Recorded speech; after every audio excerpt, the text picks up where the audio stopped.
Someone had locked her in the equipment shed behind the football field and left a note on the door that said only the word sorry, which is the kind of note that tells you everything about the person who wrote it and nothing useful about what to do next. The grounds crew found her on a Monday morning in late April, a Rottweiler, full-grown, black and rust, sitting in the middle of the shed between a rack of blocking dummies and a bin of practice helmets with the composed, upright posture of an animal that has decided dignity is the last thing available and intends to keep it. She had water, left in a bowl someone had clearly placed deliberately, and she had not destroyed anything in the shed,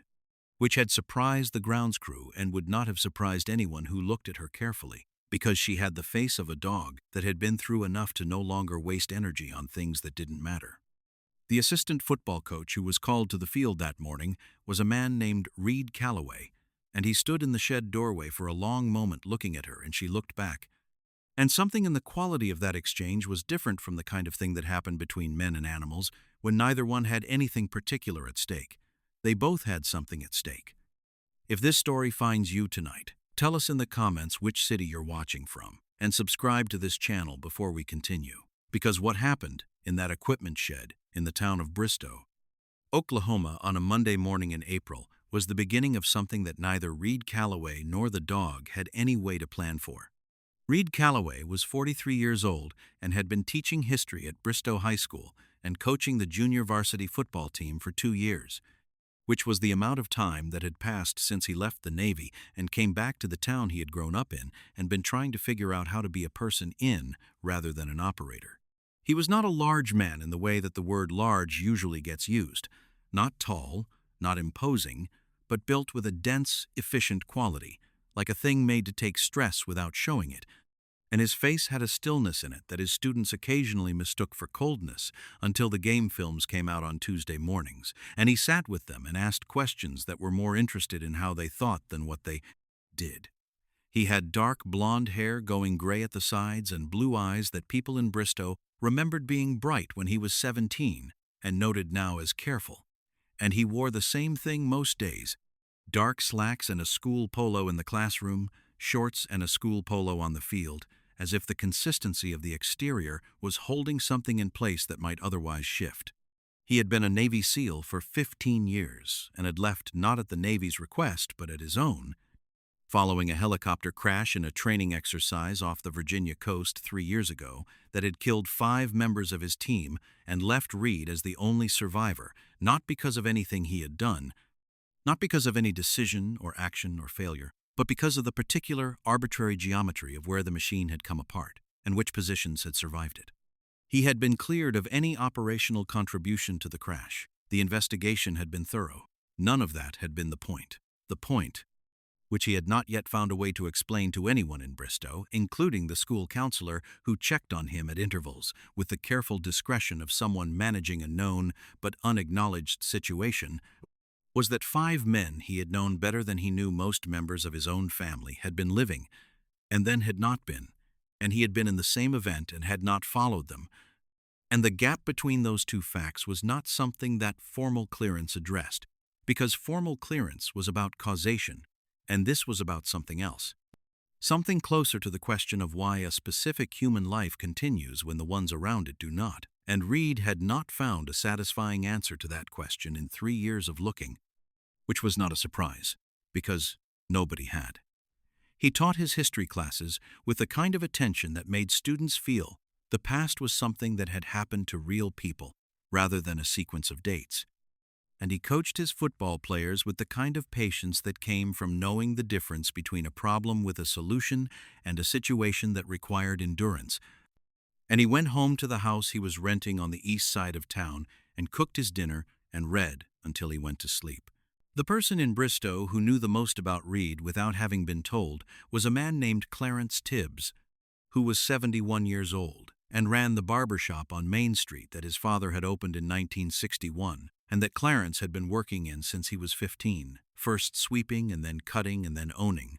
through decades of Bristow that had included integration and drought, and the oil bust and the school consolidation, and the slow drift of the young people away, and the slow return of some of them. Clarence was a Korean War veteran, though he never led with this, because he had long since observed that leading with it caused people to perform a specific kind of respect that he found less useful than a regular conversation. And he had the quality of certain barbers of being the kind of person men talk to while looking at themselves in a mirror, which created a useful condition for honesty. He had been cutting Reed's hair since Reed moved back, and had determined within 2 appointments that Reed was carrying something he had not yet put down and was not sure he was permitted to,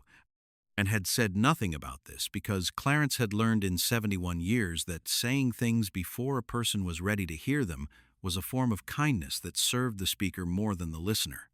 The Rottweiler had no name on any record, no microchip, no tattoo, no registration in any database that animal control could access. The sorry note offered no context. Reed called the county shelter and was told she could be held for 5 business days, and he stood in the equipment shed doorway and looked at her sitting between the blocking dummies with her composed, upright dignity, and told the county shelter he would call them back, and did not call them back. He brought her water and food and sat in the shed with her for an hour the first day without touching her, because she had the bearing of an animal that needed to extend an invitation before contact meant anything. And on the second day she walked to him and pushed her broad black head against his knee, and he put his hand on her, and she was warm and solid in the specific way of large dogs that have decided you are acceptable. And Reed sat in the equipment shed on a folding chair with his hand on a Rottweiler's head for 20 minutes without thinking about anything in particular, which was the first time in 3 years that had happened. He named her Rook because the chess piece was what she looked like, black and blunt and more powerful than it first appeared, and because Rook was a position, a thing that held its ground. She came to school with him the next day because the alternative was leaving her alone in the rented house, and the football team. 17 boys between 14 and 16, who had spent 6 months determining how much they could get away with in his presence, took one look at her sitting beside the bench during morning practice and collectively decided that anyone who had a dog like that was probably not someone whose limits were worth testing further. She watched practice from the sideline with the focused attention of a coordinator reviewing film. And when a sophomore named Marcus fumbled a handoff for the 4th consecutive time and looked like he was about to fold in on himself with embarrassment, Rook walked over and sat beside him, and that was the end of that particular spiral. Reed noticed. The team noticed. Marcus noticed most. Clarence Tibbs noticed when Reed came in for his haircut in May, with Rook sitting at his heel, because Rook sat at Reed's heel everywhere he went by then, not anxiously, but with the settled assurance of a dog that has chosen her position and finds it appropriate. Clarence looked at her for a long time in the mirror and then said that a Rottweiler that size sitting that still was either very well trained or very sure of herself, and Reed said he thought it was mostly the second one. Clarence made a sound that was not quite a laugh and not quite agreement, and said that in his experience the two usually arrived together. He had a way of talking around things until they were ready to be talked about directly, a quality he had developed over 50 years of standing behind a chair listening to men who had not come in to be listened to but needed it anyway. And Reed recognized the quality because it was close to one he tried to practice himself with his players, the patience of someone who knew the difference between a person who needed to be pushed and a person who needed to be given room, and had learned to tell which was which before the first sentence was finished. Clarence said, without looking away from the mirror, that he had heard Reed lost some people in Virginia a few years back, and he was sorry for it. And if Reed ever wanted to talk about it, Clarence had the kind of afternoons where the shop got slow around 3 in a second chair nobody was using.